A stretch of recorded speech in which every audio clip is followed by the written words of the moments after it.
네, 오늘 이사야서 11장 1절에서 9절의 말씀입니다.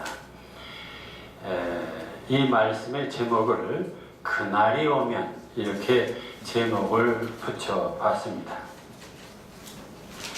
1930년대 상록수란 소설을 써서 유명했던 작가 시문이 그날이 오면이란 아주 참으로 비장한 시 한 수를 남겨놓았습니다. 그날이 오면 삼각산이 일어나 도동실 춤이라도 추고 한강물이 뒤집혀 용서심칠 그날이 이 목숨이 끊기기 전에 와 주기만 할 양이면 나는 밤하늘에 나는 까마귀와 같이 종로의 인경을 머리로 들이받아 올리오리다. 두개골은 깨어져 산산조각이 나도 기뻐서 죽사함에 오히려 무슨 한이 남으리까. 그날이 와서 그날이 와서 육조 앞 넓은 길을 울며 뛰며 둥그러도 그래도 넘치는 기쁨에 가슴이 미어질 듯 하거든. 드는 칼로 이 몸의 가죽이라도 벗겨서 커다란 북을 만들어 들쳐매고는 여러분의 행렬에 앞장서오리다. 우렁찬 그 소리를 한 번이라도 듣기만 하면 그 자리에 거꾸러져도 눈을 감겠소이다. 자, 이 시는 1930년 바로 3월 1일에 나라를 잃고 일제 통치가 더 강화되는 이 식민지 현실에서 1919년 부르짖었던 그 3.1 기미 독립만세 상권을 생각하면서 해방의 그날을 간절히 소망하는 노래입니다. 시인은 그날이 오기를 얼마나 갈망했던지, 아니 그날이 된다면 얼마나 감격할 것인지, 그날이 오면 삼각산이 일어나 더동실 춤이라도 추고 한강물이 뒤집혀 용소승 칠 것이며 그날이 와 주기만 한다면 나는 까마귀가 되어 종로의 인경을 머리로 들이받아 종을 울릴 것이며 그래서 두개골이 깨어져 산산조각이 나도 나는 기뻐서 죽으니 여한이 없을 것이라 했습니다. 그리고는 다시 그날이 온다면 칼로 이 몸에 가죽을 벗겨서 북을 만들어서 그 기쁨의 행렬 앞에서 두들기며 우렁찬 소리를 내겠다는 얘기를 하고 있습니다. 정말 그는 그 한마디 해방, 그 광복이라는 말 듣기만 한다면 그저 죽어도 좋다, 거꾸로져도 좋겠다는 그런 노래를 1930년에 불렀습니다. 얼마나 애절하고 비정한 그날의 기다림입니까? 나라를 잃었다는 것, 국권을 상실했다는 것이 얼마나 절망적인 것인지를 일제시대를 살아본 우리 국민들은 누구나 뼈저리게 느끼는 해방의 그날에 대한 간절함, 정말 비장하게 표현된 시간일 수가 없습니다. 그런데 이 그날이 오기를 간절히 고대하는 것은 일제 치하에서 신음하던 우리 조상만 그런 것이 아닙니다. 인간은 이 세상에 살면서 크든 작든 누구나 그날이 오기를 기다리며 삽니다. 가난한 사람은 부자의 그날을 기다리고 병든 사람은 건강한 그날을 기다리고 실패한 사람은 성공의 그날을 간절히 기다립니다. 근데 그 기다림의 심리에는 묘한 함정이 또 있습니다. 부자는 더 큰 부자가 되는 그날을 바라고 성공한 사람은 더 성공한 그날을 또 기다리기 때문에 사실 그날이 성취되었다 하더라도 그날 다음에는 또 다른 그날을 기다리는 것이 인간의 심리라는 사실입니다. 그렇기 때문에 어쩌면 인간은 이날은 오늘의 현실은 그 누구도 만족스럽다고 생각하는 사람이 없는 것이 바로 현실입니다. 왜 그럴까요? 인간은 근원적으로 한없는 욕망의 존재이기 때문입니다. 그래서 사르트르는 인간을 결핍의 존재라 했습니다. 밑빠진 항아리처럼 부어도 결핍을 느끼니 행복할 수가 없다는 것입니다. 어쩌다 행복감을 느끼는 경우도 있지만 문제는 그 행복감은 영원한 것이 아니라 한순간의 찰나적인 것입니다. 그러니 영원한 만족, 영원한 행복은 이 세상에 없는 것입니다. 그러게 인간들에게 오늘 이 세상은 행복한 것이 아니라 불행하고 허무하고 불완전한 것으로 인식하는 것이 보다 객관적인 결론이라고 할 수 있습니다. 말하자면 그날이 아닌 오늘의 세상, 이 세상은 결코 행복한 세상이 될 수 없다는 것입니다. 그 이유를 다시 정리해보면 그 첫째는 이 세상은 바로 죽음이 있는 세상입니다. 처음과 끝이 있는 세상입니다. 모든 생명체는 영원하고 싶습니다. 더구나 만물의 영장인 인간은 더욱 영생하고 싶습니다. 그러나 인간은 아무리 노력해도 100년을 넘기기 어렵습니다. 이 생명의 단절감은 가장 인간을 불행하게 만듭니다. 두 번째는 질병의 고통입니다. 아무리 의학이 발달한다 해도 질병은 더 우리를 고통으로 몰아갑니다. 그래서 대부분 인간들은 이 질병의 고통 속에 살다가 갑니다. 세 번째로 슬픔과 이별이 있습니다.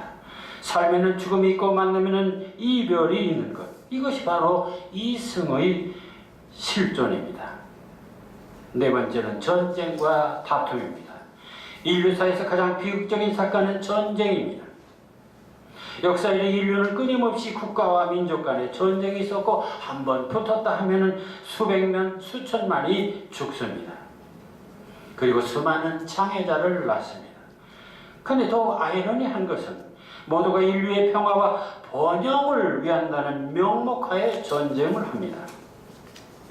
그런데 문제는 전쟁은 국가와 민족 간에만 있는 것이 아닙니다.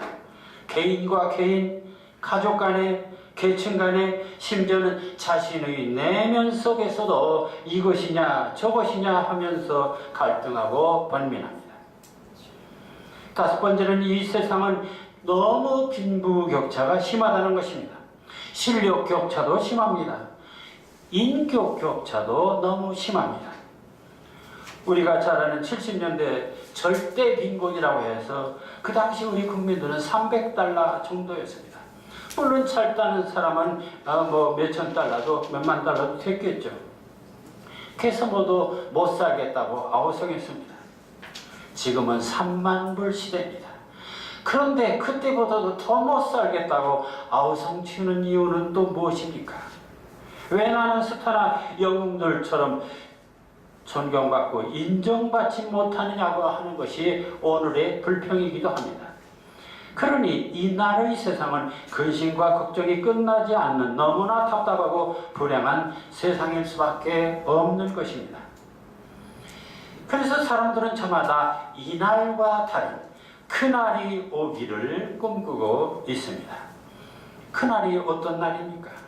시몬에게는 참혹한 일제시대에서 벗어나는 해방의 그날입니다. 천하를 정복한 진시황에는 늙지 않고 죽지 않는 그날입니다. 병상에서 심하는 모든 환자들은 건강을 회복하는 것이 그날입니다. 이별의 쓰라림에 있는 사람에겐 이별 없는 만남의 날이 바로 그날입니다. 그날은 전쟁도 없고 갈등도 없고 근심, 걱정, 가난과 차별이 없는 세상입니다.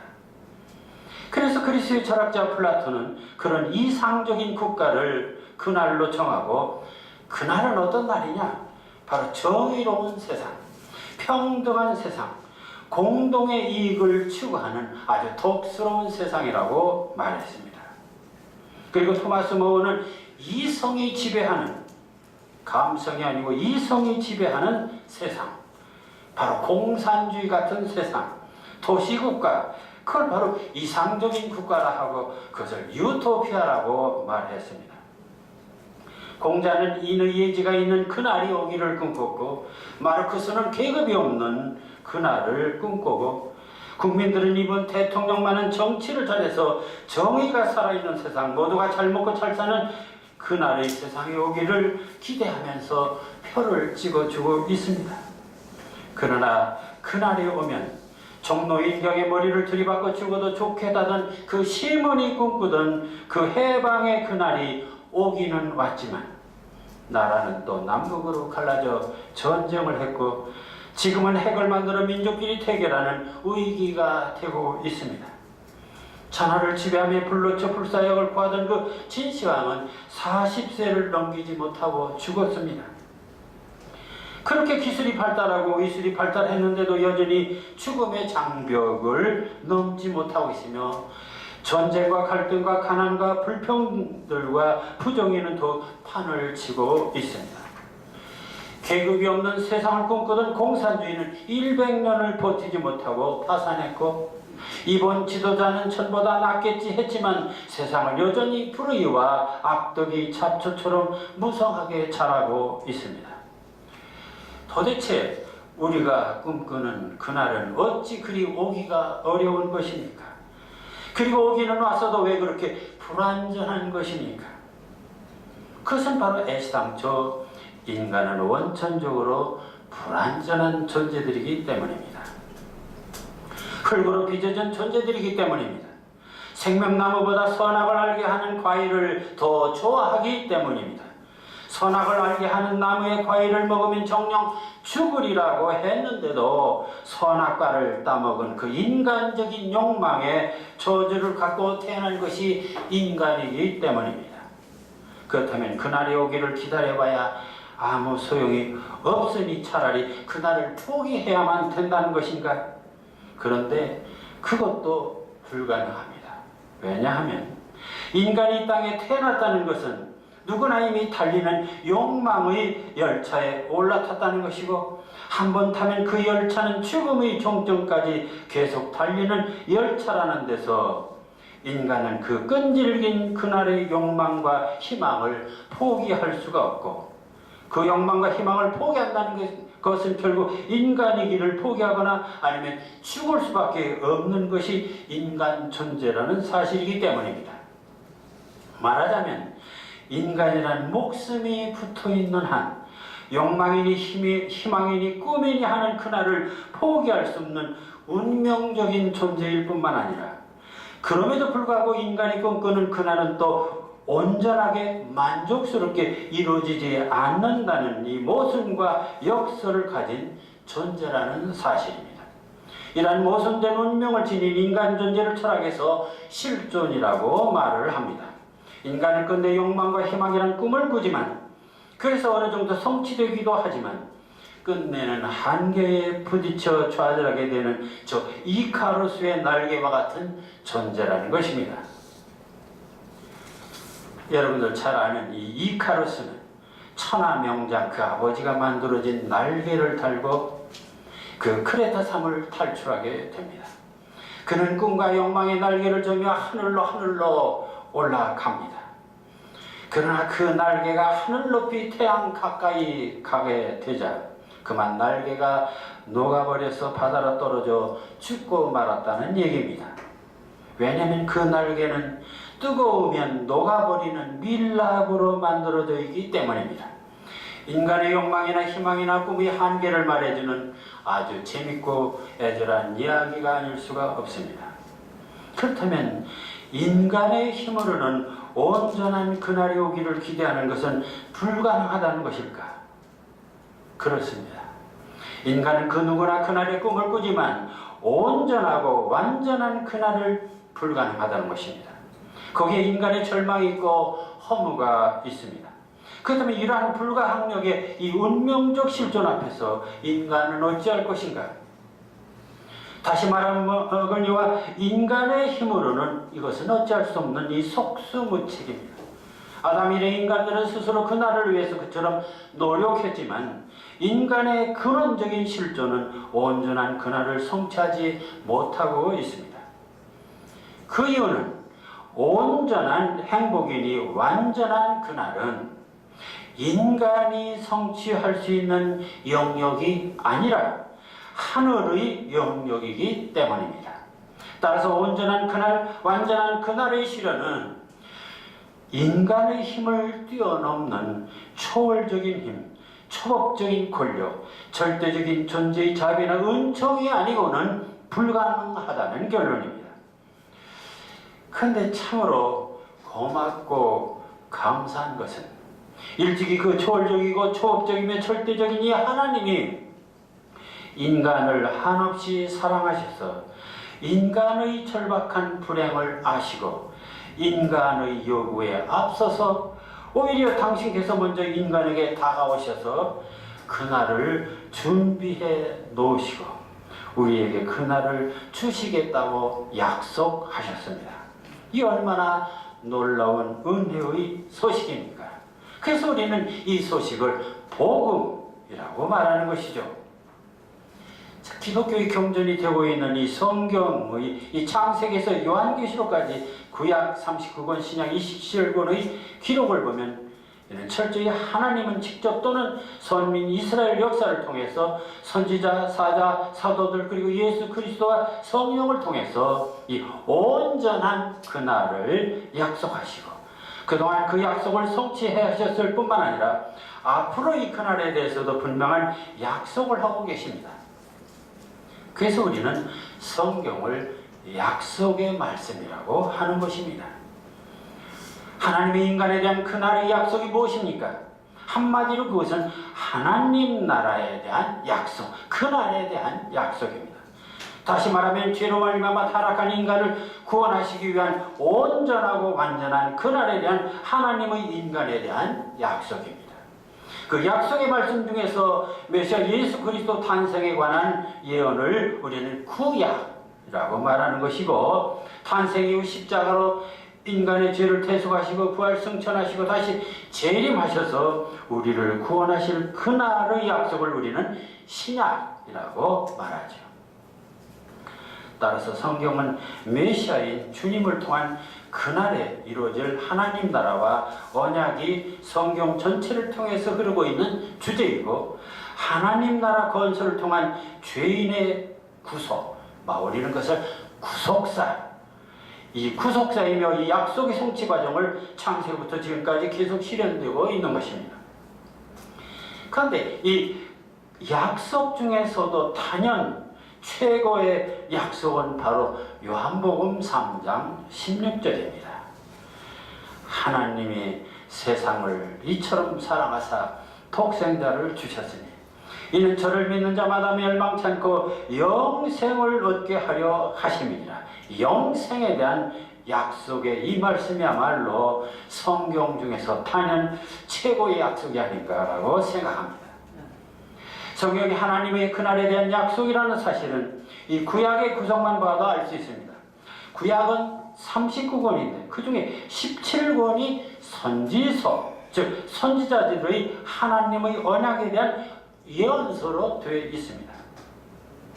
여기서 선지서나 예언서는 바로 하나님의 영을 받은 선지자나 예언자가 하나님의 그날에 대한 약속의 말씀을 기록하는 것입니다.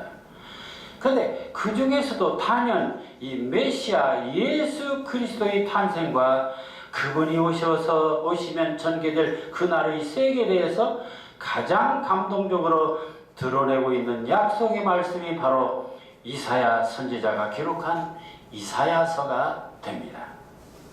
이사야는 대선지자 중 하나이며 구약 선지자 중 가장 돋보이는 예언자였습니다. 그는 이스라엘이 남북으로 갈라진 후 북이스라엘이 망하고 남유다도 불안하던 시기에 우시야, 요담, 아하스, 히스기야, 므낫세 등 5대 왕을 모시고 그들이 지새하는 이 50년 동안 예언을 계속한 예언의 대가였습니다. 근데 특별히 이 이사야는 예수 그리스도의 탄생, 그리고 그분의 사역, 그분의 고난받으심, 그리고 죽으시고 부활하심, 그의 높아지심에 대해서 다른 어느 성경보다도 구체적으로 예언하고 있는 것이 특징입니다. 이사야의 예언은 생전 사후에 다 이루어졌을 뿐만 아니라 아직 이루어지지 않은 예언이 바로 몇 가지가 있는데 그 대표적인 것이 대환란이 마지막에 있을 것, 아마겟돈 전쟁이 있을 것, 천년 왕국에 대한 예언이 그것입니다. 바로 이 기독교의 종말론에 가장 권위 있는 예언이 바로 이사야서에서 나오고 있습니다. 그리고 여기서 천년 왕국이란 바로 우리 모두가 꿈꾸는 그날이 되겠습니다. 이 이사야서는 66장으로 예언서 중 가장 장수가 많은 장입니다. 크게는 세 부분으로 되어 있는데 제1부에서 그 1장에서 35장까지 현 세상의 세계 만면에 대한 하나님의 심판과 남은 자의 회복, 그리고 2부에서는 일종의 삽입군대 히스기야 왕 당시의 3대 역사적 사건인 사내림의 예루살렘 침공과 격퇴, 히스기야 왕의 질병과 치유, 남유다의 멸망을 예언하고 있습니다. 그리고 3부에서는 택한 백성이 구원을 예비하시고 이루시는 하나님의 구원 섭리와 그 결과에 대한 말씀을 언급하고 있습니다. 따라서 이 본서는 궁극적으로 볼 때 하나님의 구원을 성취하실 이 메시아의 도래와 고난과 영원한 통치를 다루고 있기 때문에 특히 이사야서를 우리는 구약의 복음서다 또는 이사야 복음이다 이렇게 말하기도 합니다. 자, 그 중에서 오늘 우리가 봉독한 이사야 11장 1절에서 9절, 이 부분은 바로 메시아의 탄생과 그분이 어떤 분이시고 그분이 오시는 그날의 세상은 어떤 나라가 될 것인지를 매우 아름다운 시를 통해서 시적 형식으로 예언한 참으로 감동적이고 은혜로운 말씀이 됩니다. 이사야는 이 11장 1절에서 먼저 메시아가 어떤 가문에서 태어날지를 아주 시적으로 예언하고 있습니다. 여러분들 1절 함께 봉독해 보실까요?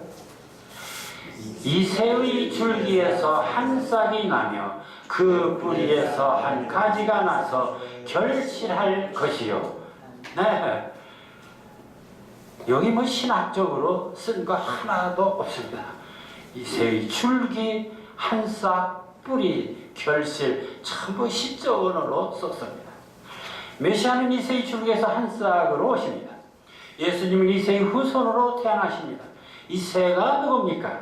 그는 바로 다윗의 아버지입니다. 하나님께서는 메시아 탄생을 위해서 아브라함, 이삭, 야곱을 통해서 이미 언약 가문을 형성했고 다윗 계약을 통해서 그 후손에서 메시아 탄생을 예언했습니다. 그 예언대로 예수님은 다윗의 혈통인 아버지 요셉과 어머니 마리아를 통해서 태어난다는 것입니다. 이사야는 예수님 탄생 700년 전에 이렇게 정확하게 예수님이 어떻게 태어날지를 예언한 것입니다. 그래서 이새의 뿔에서 한 가지가 나서 꽃이 피고 열매를 맺는다 했습니다. 예수님은 이사야의 예언대로 다윗의 후손에서 새싹으로 태어났습니다. 예수님은 싹과 같이 한 아기의 모습으로 오셨습니다. 그러나 예수님은 부활하여 새 생명이 되셨습니다. 그리고 그를 믿는 모든 자들에게 풍성한 생명의 열매를 맺게 하셨습니다. 예수님은 이처럼 새싹으로 오셔서 이 죽음의 날을 생명의 그날로 바꾸신 것입니다. 근데 이 예언의 문장도 바로 아주 시적이라는 것이죠. 이 새의 줄기, 한 싹, 그 뿌리, 한 가지, 결실 모두가 시적인 이 식물적 이미지를 사용했습니다. 이는 이사야의 시적 표현력을 지적할 수도 있지만은 사실은 이 미래를 예언하는 예언의 언어나 현실 너머를 상상하는 시의 언어나 모두 비유적 언어, 바로 시적인 메타포의 언어가 요구된다는 것을 여기서도 확인하게 됩니다. 그런데 여기서 중요한 문제가 하나 있습니다. 이새의 줄기나 뿌리라면 아브라함 다윗의 혈통이고 요셉과 마리아의 혈통에서 하나님이 선별하신 이 계약 가문, 특별히 선별된 가문이기는 한데 그렇다고 해서 그가 그날을 예비할 수 있는가, 그날을 준비할 수 있는가? 왜냐하면 어쨌든 다윗의 후손이라나 또는 이런 그 가문의 후손이라 한다 하더라도 그것은 바로 사람의 아들이라는 오해를 면치 못하기 때문입니다. 사람의 아들로는 온전한 그날을 만들 수가 없습니다. 온전한 그날, 바로 새하늘과 새 땅이 될 그 나라의 성취는 절대적인 하나님의 능력, 신성이 아니고는 불가능한 세계입니다. 그래서 이사야는 2절에서 5절을 통해서 이를 해결하는 놀라운 예언을 하게 됩니다.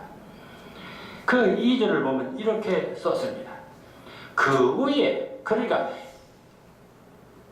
인간의 아들로 오신 예수님 그 육신 후에 여호와의 영, 그 지혜의 지혜와 총명의 영이요 모략과 재능의 영이요 지식과 여호와를 경외하는 영이 강림하리니, 육신 후에 이런 다양한 영이 함께 하신다는 얘기입니다. 다시 한번 메시아는 요셉의 아들인 인성을 지녔지만 그 위에 여호와의 영, 즉 신성을 더해서 지혜와 총명의 신적이고 모략과 재능도 신적이며 지식과 여호와를 경외하는 것도 인성을 뛰어넘어 신적이신 분이라는 것입니다. 거기다가 3절에서 5절까지는 그의 통치 방법을 말씀하고 계신데, 이것은 오늘날 모든 통치자들이 정말 경청해야 할 부분이기도 합니다. 그런데 그 표현이 아주 또 대단히 시적으로 되어 있습니다. 공의로 그의 허리에 띠를 삼으며 성실로 그의 몸에 띠를 삼으리라. 오늘날 통치의 가장 문제점이 바로 이 불공평입니다. 그런데 메시아는 이 지혜와 총명의 영이요 모략과 재능의 영이요 지식과 여호와를 경외하는 영이실 뿐만 아니라 그의 나라를 통치하시는데도 공의와 성실입니다. 더구나 그분의 공의와 성실은 허리띠와 띠로 단단히 매어진 것입니다. 여기서 허리띠나 띠는 모두가 흐트러지지 않도록 견고하게 매는 가장 확실한 어법입니다. 그렇다면 그의 통치는 가장 공평하고 평등한 것임을 알 수가 있습니다. 세상 사람들이 가장 불만은 늘 공평하지 못하고 정의롭지 못한 데 있습니다.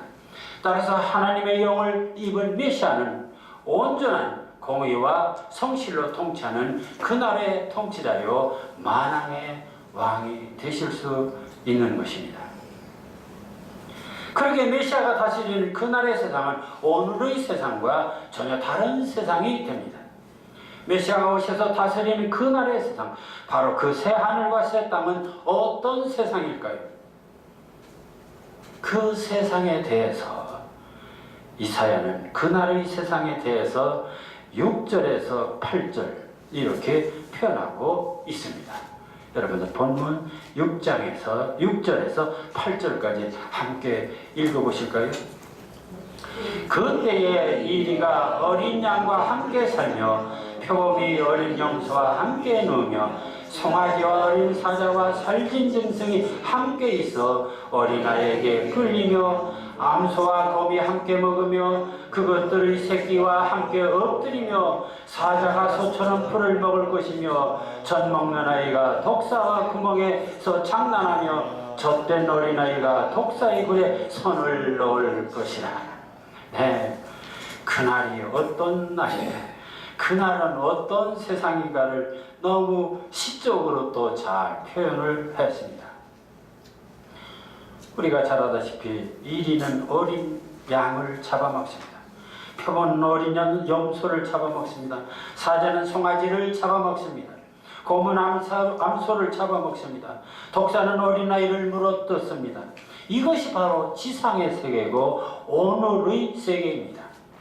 모두가 먹히느냐 먹느냐의 이 처절한 이 양육강식의 세계가 바로 오늘입니다. 그런데 이 메시아가 다스리는 그날이 오면 이리와 어린 양이 표범과 어린 염소가 사자와 송아지가 곰과 암소가 독사와 어린아이가 함께 노는 정말 절대 평화, 절대 평등, 그 완전한 세계가 됩니다. 모든 적대적인 관계가 평화와 화해의 관계가 됩니다.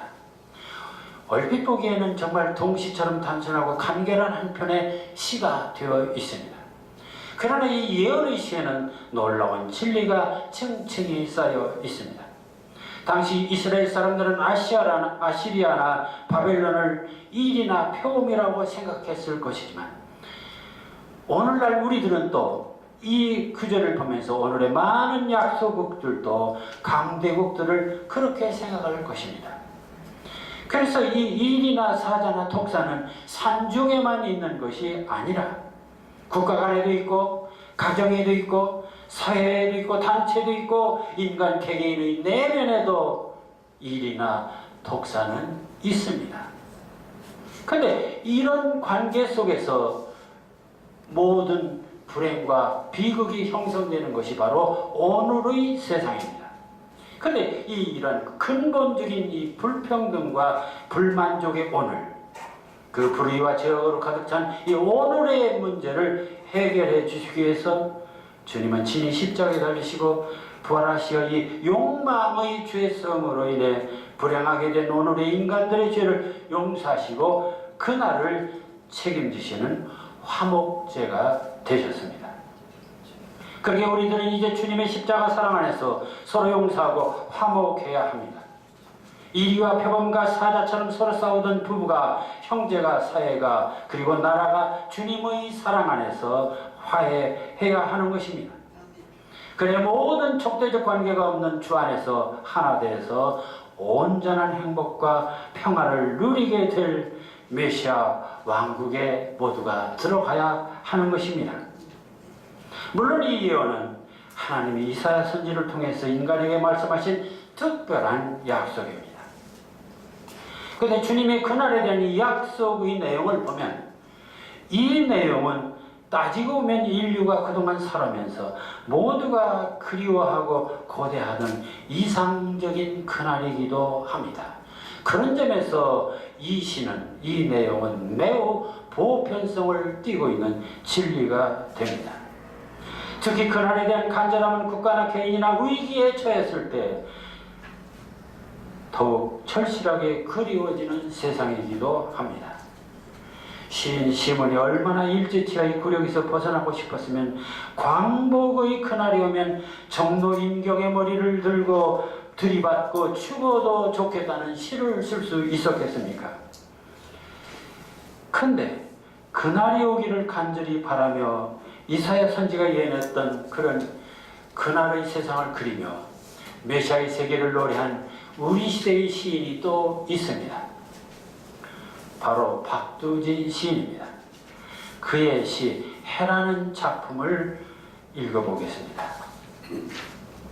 해야 솟아라, 해야 솟아라, 말갛게 씻은 얼굴 고운 해야 솟아라. 산 넘어 어둠을 살라먹고 산 넘어서 밤새도록 어둠을 살라먹고 이글이글 앳된 얼굴 고운 해야 솟아라. 달밤이 싫어 눈물 같은 골짜기에 달밤이 싫어 아무도 없는 뜰에 달밤이 나는 싫어. 해야 고운 해야 네가 오면 네가 서면 나는 청산이 좋아라. 헐헐헐 기설치는 청산이 좋아라. 청산이 있으면 홀로라도 좋아라. 사심을 따라 양지로 사심을 따라 사심을 만나면 사심과 놀고 직범을 따라 직범을 만나면 직범과 놀고 해야 고운 해야 솟아라. 꿈이 아니라도 너를 만나면 꽃도 새도 짐승도 한자리에 앉아 워이 모두 불러 한자리에 앉아 애뜨고 고운 날을 누려보리라. 이사야가 노래한 그 메시아의 그날과 그리고 박두진의 해가 그리는 그날과 너무 닮았습니다. 사심을 따라 사심을 만나면 사심과 놀고 직범을 따라 직범을 만나면 직범과 놀고 꽃도 새도 짐승도 한자리에 앉아 워이 모두 불러 한자리에 앉아 애뜨고 고운 날을 누려보리라.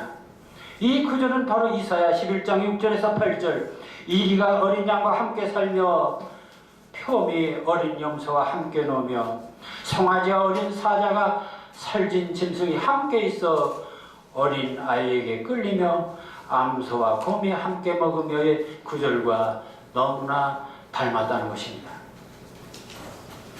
해와 청산이 있는 세계, 그것은 하나님의 은총이 가득한 세계며 꽃도 새도 짐승도 인간도 함께 노는 에덴이고 낙원인 세상입니다. 그렇다면 예언자가 꿈꾸는 세계나 시인이 꿈꾸는 세계나 하나님이 약속하시는 그 나라의 세계는 모두가 오늘의 적대적 관계를 넘어 미움과 다툼과 죽임이 없는 화해와 평화의 세계라는 것을 알 수가 있습니다. 자, 그렇다면 우리가 예수를 믿고 구원받은 성도가 된다는 것은 미움과 다툼과 죽임을 넘어 서로가 화해하고 사랑하며 하나가 되는 주님의 세계로 들어가는 것입니다. 그런데 우리가 시를 쓰는 것도 그렇습니다. 시를 쓴다는 것은 분열과 미움을 조장하는 것이 아니라 분열된 세계를 통합하여 하나의 세계로 아름다운 세계를 향한 행복한 감성의 그날을 만들어 보자고 하는 것이 바로 시의 세계이고 문학의 세계인 것입니다.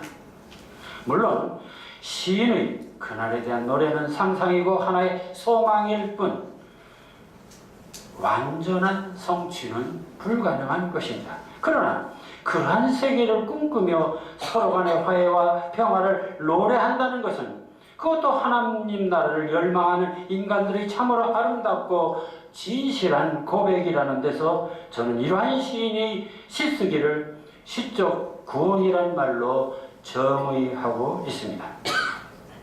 그러나 온전한 그날의 성취는 인성과 신성을 지닌 예수 그리스도만이 가능한 것이며 그날의 성취는 그날의 구절에서 지적하듯이 내 거룩한 산 모든 곳에서 해됨도 상함도 없을 것이 물이 바다를 덮음같이 여호와를 아는 지식이 세상에 충만할 때가 되어야 합니다.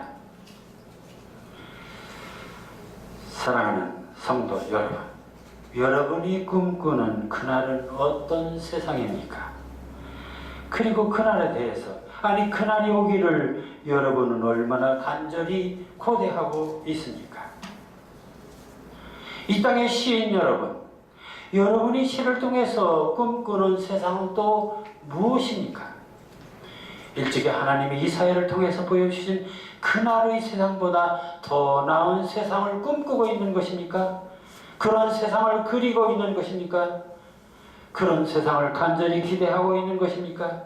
아니면 끝내 허물어지고 말 이 세속적인 욕망의 바벨탑을 그리고 있는 것입니까?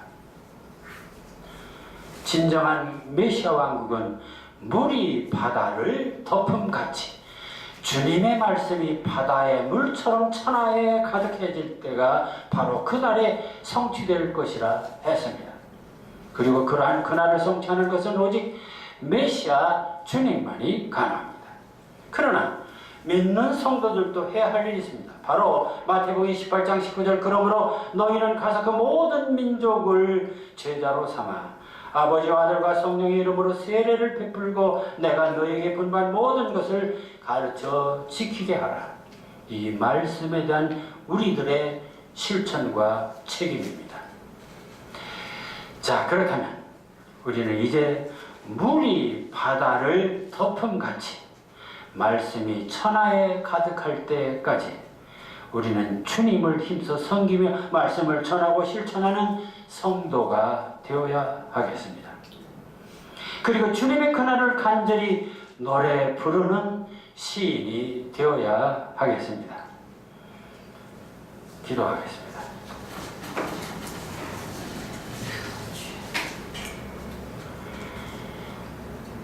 그날이 오게 하소서. 그날이 오게 하소서.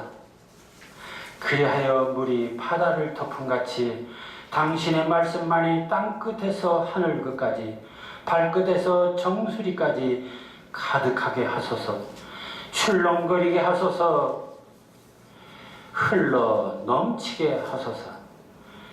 그리하여 골짜기마다 어둠이 숨어있는 빛이 아니라 등 뒤에 배신을 숨긴 이 나라의 가증한 빛이 아니라 온통 유리바다처럼 투명한 당신의 온전한 빛으로 눈부신 그날이 오게 하소서. 그래 동산엔 사철 꽃들이 웃어대고 온갖 새들이 노래하며 이리와 어린 양 사자와 노루사슴 함께 뛰놀며 너와 나 우리 모두 미움도 다툼도 슬픔도 없는 나라 당신의 사랑만이 시가 되고 노래가 되는 그날이 오게 하소서. 예수님 이름으로 기도하옵나이다. 아멘.